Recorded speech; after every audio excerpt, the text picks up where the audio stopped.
There is no doubt in my mind that he will bring real change to Washington. I have every confidence that he will do us all proud. And so, ladies and gentlemen, it is my honor to introduce to you the next Vice President of the United States, Governor Mike Pence.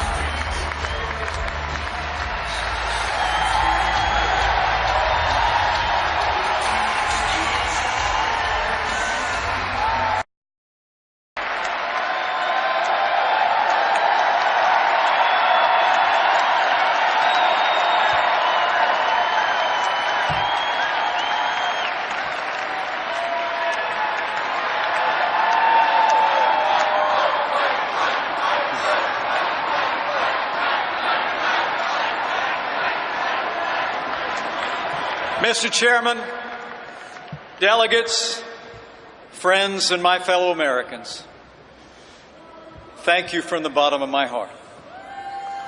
I am deeply humbled by your confidence, and on behalf of my family, here and gone, I accept your nomination to run and serve as Vice President of the United States of America.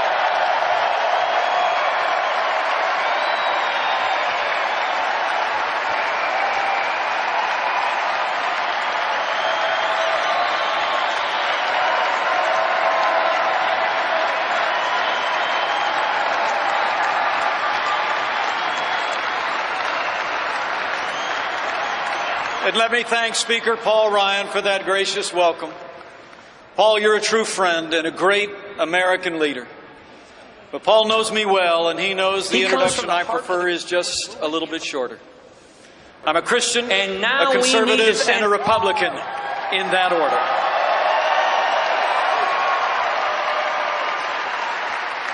You know, I'm new to this campaign, and honestly, I never thought I'd be standing here. I thought I'd be spending this evening with all my friends from the great state of Indiana.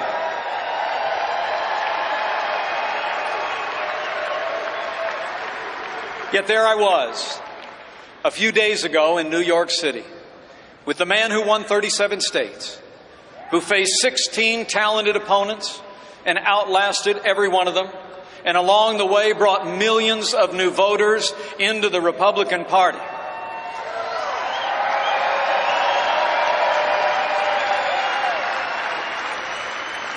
You know, he's a man known for a large personality, a colorful style, and lots of charisma. And so I guess he was just looking for some balance on the ticket.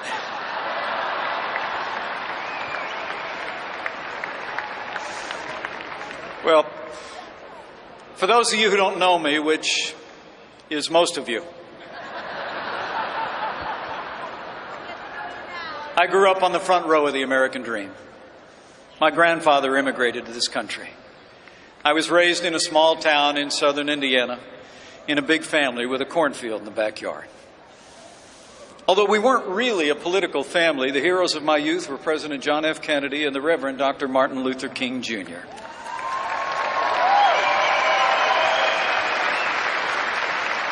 When I was young, I watched my mom and dad build everything that matters: a family, a business, and a good name.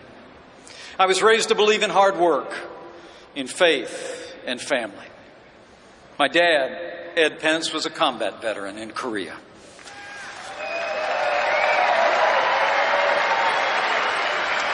Dad ran gas stations in our small town, and he was a great father. If Dad were with us today, I'd have a feeling he'd enjoy this moment and probably be pretty surprised. But it's such a joy for me to tell you that my mother is here.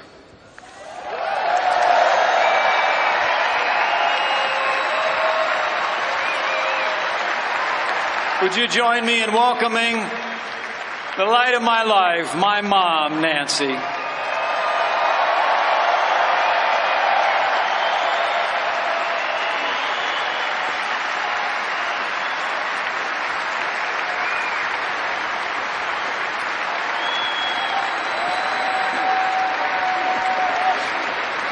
Nice.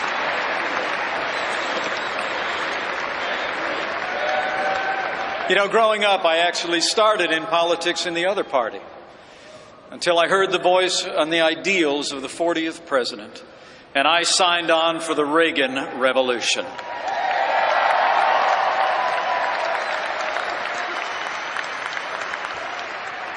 But the best thing that ever happened to me, even counting tonight, is that 31 years ago, I married the girl of my dreams, a school teacher, an artist. She is everything to me. Would you welcome my wonderful wife, Karen Pence?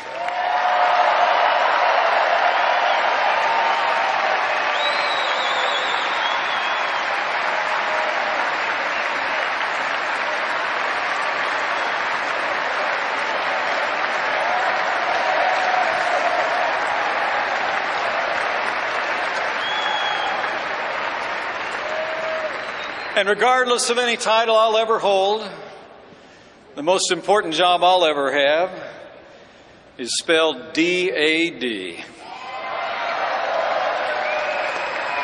Karen and I are blessed.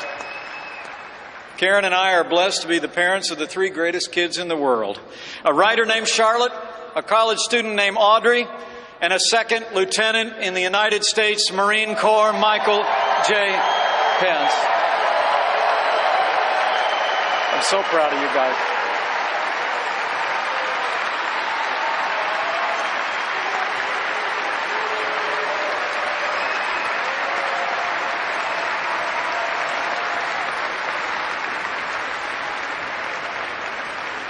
Now, if you know anything about Hoosiers, you know we love to suit up and compete. We play to win. That's why I joined this campaign in a heartbeat. You have nominated a man for president who never quits, who never backs down, a fighter, a winner.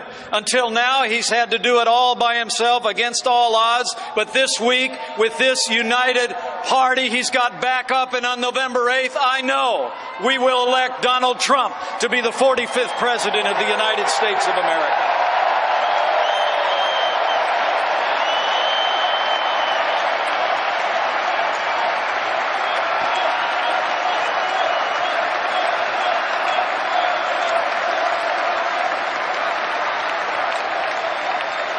Now, we'll win because we're running on the issues facing this country and because we're leveling with the American people about the stakes and the choice. You know, the American people are tired of being told. They're tired of being told that this is as good as it gets. They're tired of hearing politicians in both parties tell us that we'll get to that tomorrow while we pile a mountain range of debt on our children and our grandchildren. And as Ronald Reagan used to say, they're tired of being told that a little intellectual elite in a far distant capital can plan our lives better for us than we can plan them for ourselves.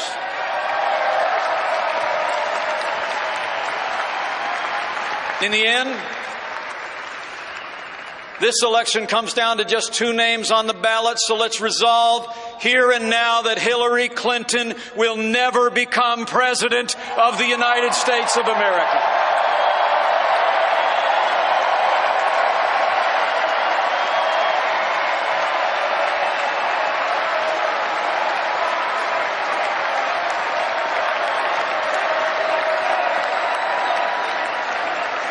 Now, Hillary Clinton essentially offers a third Obama term, and the role is perfect for her. She championed Obamacare because years earlier she had all but invented it. The national debt has nearly doubled in these 8 years, and her only answer is to keep borrowing and spending. And like the president, she thinks the path to a growing economy is more taxes, more regulation, and more government. Now, they tell us this economy is the best that we can do. It's nowhere near the best that we can do. It's just the best that they can do.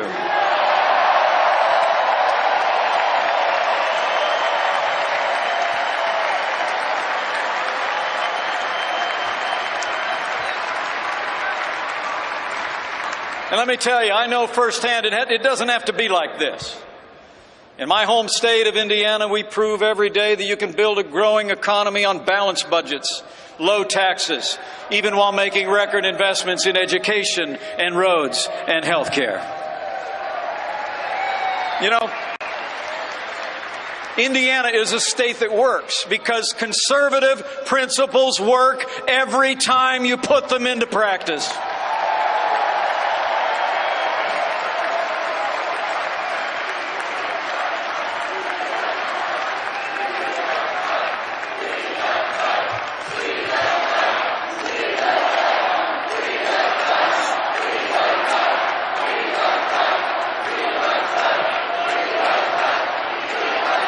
Now today, while the nation suffers under the weight of $19 trillion in a national debt, we in Indiana have a $2 billion surplus, the highest credit rating in the nation, even though we've cut taxes every year since I became governor 4 years ago.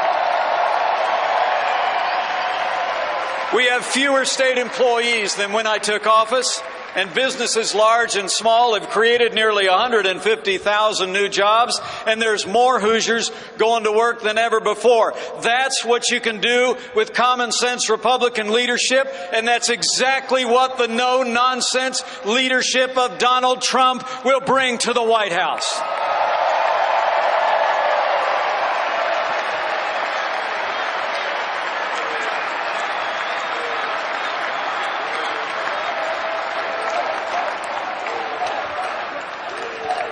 You know, Donald Trump gets it. He's the genuine article. He's a doer in a game usually reserved for talkers. And when Donald Trump does his talking, he doesn't tiptoe around the 1,000 new rules of political correctness. He's his own man, distinctly American. And where else would an independent spirit like his find a following than in the land of the free and the home of the brave?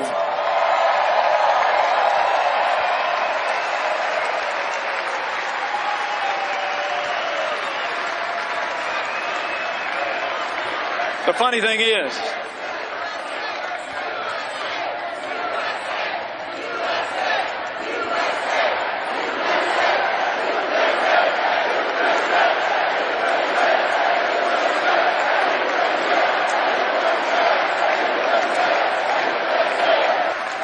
he's tough. He perseveres. He's gone about as far as you can go in business, but he's never turned his back on the working men and women who make this country grow.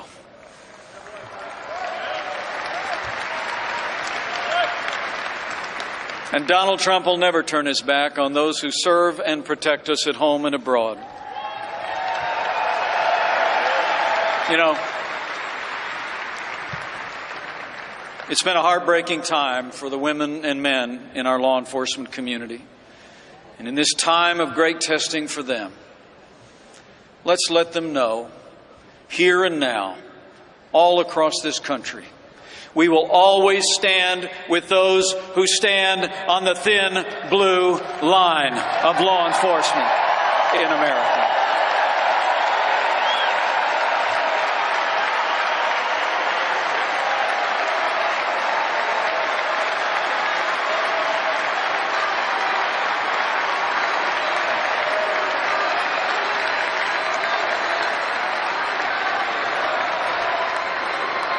Now,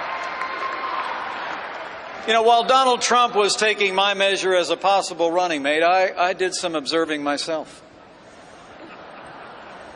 I've seen the way he deals with people who work for him at every level. And I've seen the way they feel about working for him. Now, I'll grant you he can be a little rough with politicians on the stage, and I'll bet we see that again.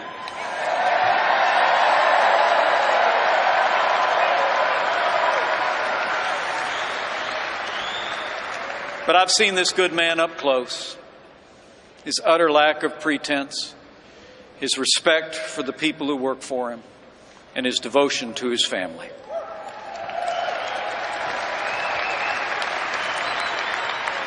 And if you still doubt what I'm saying, remember, as we say back home, you can't fake good kids. How about his amazing children?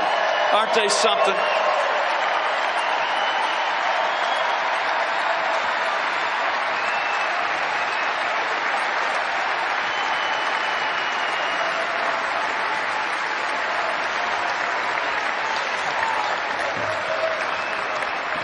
These are the true measures of our nominee, chosen by the voters as the right man for these times. This is the outsider, my running mate, who turned a long-shot campaign into a movement. Now, over in the other party, if the idea was to present the exact opposite of a political outsider, the exact opposite of an uncalculating truth teller, then on that score, you got to hand it to the Democratic establishment. They outdid themselves this time.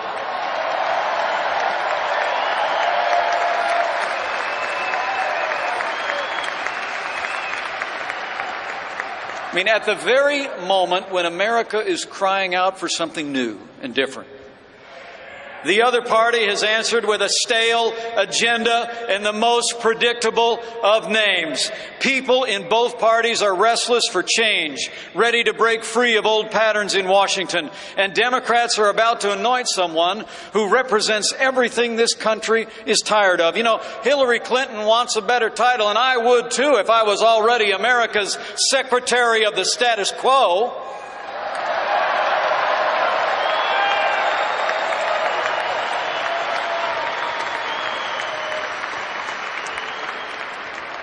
The choice couldn't be more clear. Americans can elect someone who literally personifies the failed establishment in Washington, D.C., or we can choose a leader who will fight every day to make America great again. It's change versus status quo. And my fellow Republicans, when Donald Trump becomes President of the United States of America, the change will be huge.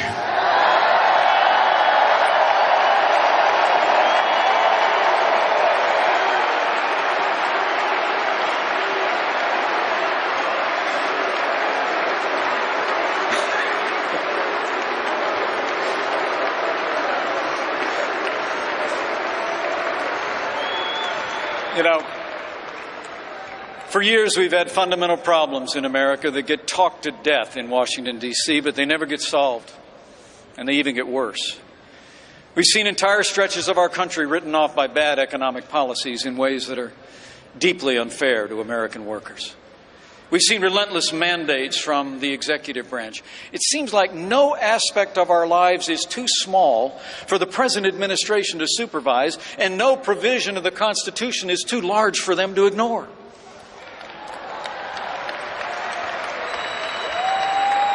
Meanwhile, we've seen borders that go unrespected, a military that's been diminished, and promise after ringing promise to our veterans promptly forgotten. Then Donald Trump came along and started saying what practically everybody was thinking anyway, that our leaders need to be stronger. Under Donald Trump, our deals will be smarter. Our soldiers will have what they need, and our veterans will have what they earned. We will secure our borders, protect our nation. In all this, we will be more serious, and when we do, this nation will start winning again.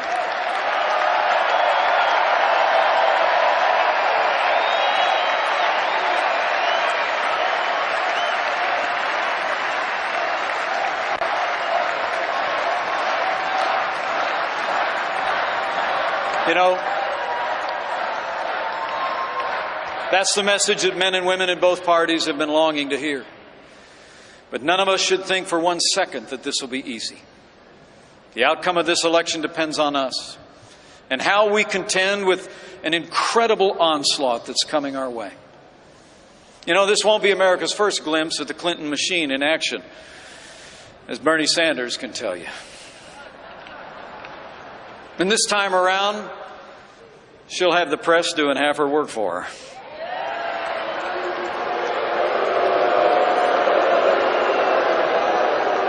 The good news is it won't be nearly enough. Not against a candidate who's captured the attention of the country the way Donald Trump has.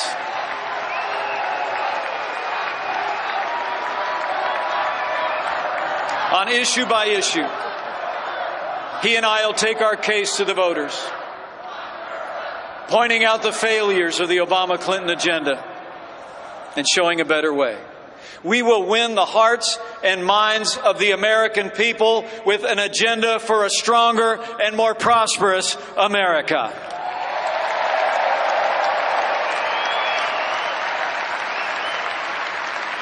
Now,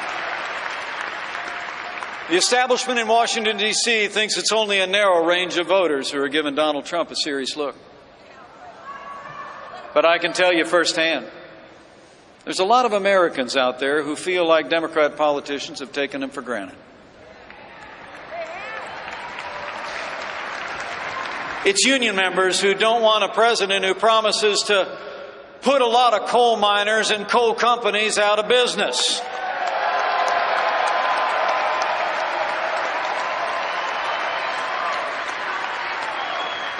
Those miners want an American energy policy, and they know that Donald Trump digs coal.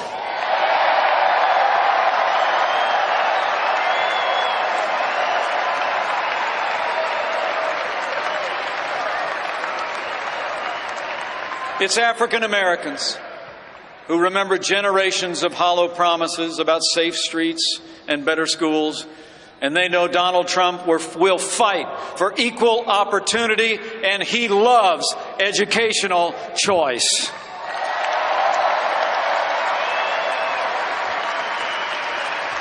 And it's Hispanic Americans who respect the law, want jobs and opportunities for their families, who know that Donald Trump will uphold the law and get this economy moving for every American.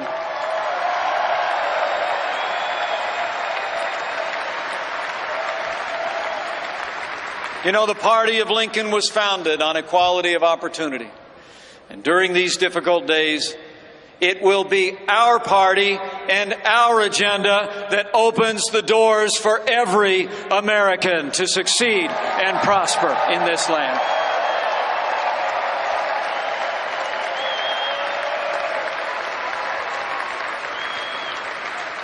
You know, in so many ways, the Democratic Party has abandoned those it used to protect. Maybe they become too entrenched in power, so comfortable at times that they lose patience with the normal legislative process. It's so much simpler to impose their values by executive order or court action. And make no mistake about it, Hillary Clinton has some big ideas along those lines, too.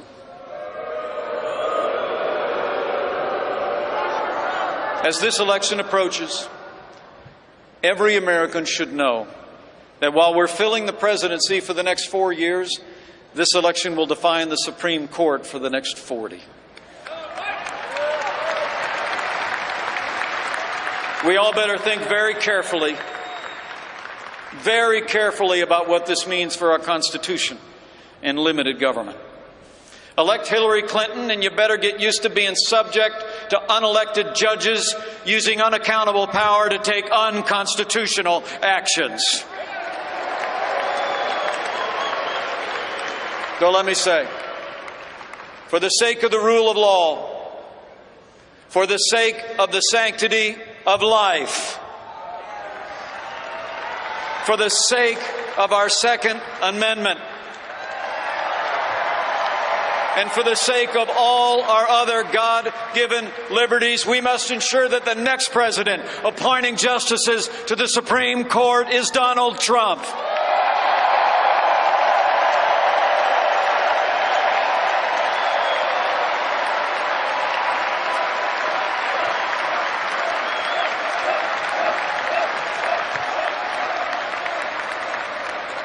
And Hillary Clinton's record on foreign affairs gets even worse.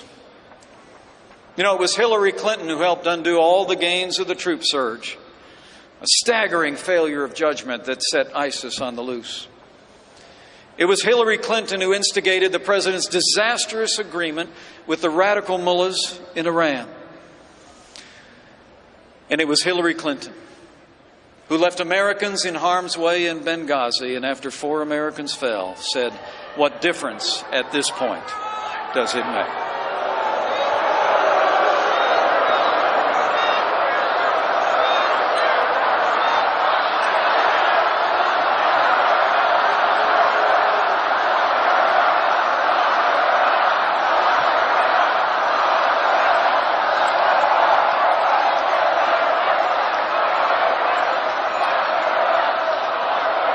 As the proud father of a United States Marine, let me say from my heart, anyone who said that, anyone who did that, should be disqualified from ever serving as Commander-in-Chief of the Armed Forces of the United States of America.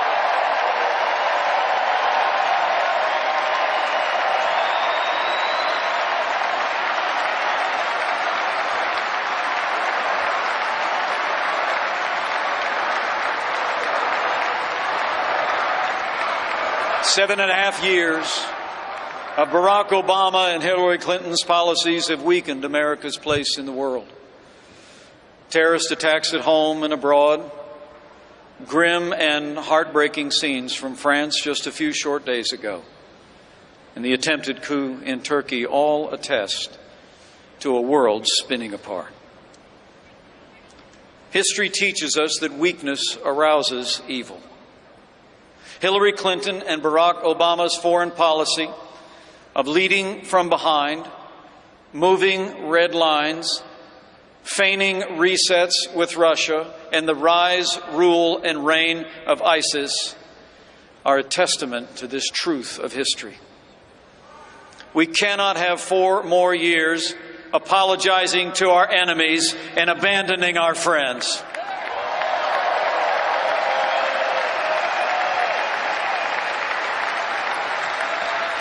America needs to be strong for the world to be safe, and on the world stage, Donald Trump will lead from strength.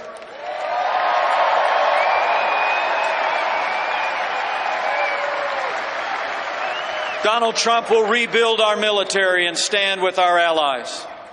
Donald Trump will confront radical Islamic terrorism at its source and destroy the enemies of our freedom.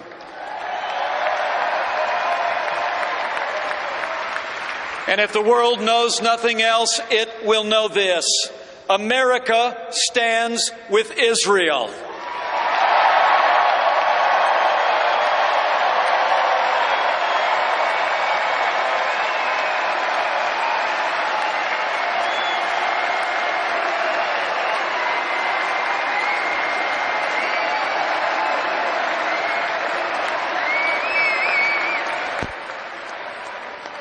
You know, if you looked at the calendar this morning, you might have noticed the presidency of Barack Obama ends exactly 6 months from today.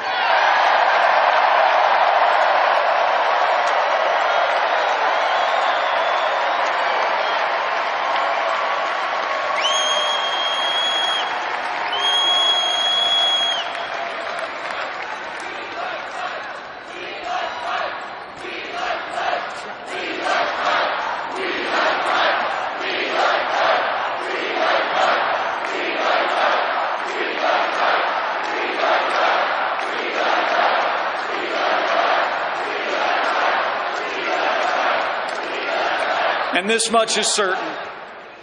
This much is certain of the Obama years. They're not ending well. There seems to be so many things that divide us. So few great purposes that unite us as they once did. And it's at moments like this, moments when politics fail, that I believe we do well to remember that what unites us far exceeds anything that sets us apart in America.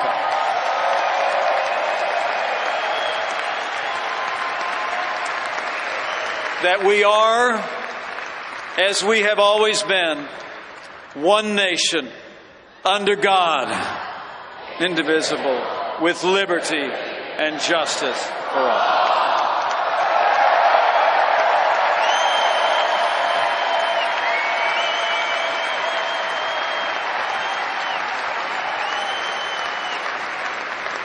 Should I have the awesome privilege to serve as your Vice President, I promise to keep faith with that conviction, to pray daily for a wise and discerning heart for who is able to govern this great people of yours without it. My fellow Americans, I believe we have come to another rendezvous with destiny. and I have faith. Faith in the boundless capacity of the American people, and faith that God can still heal our land.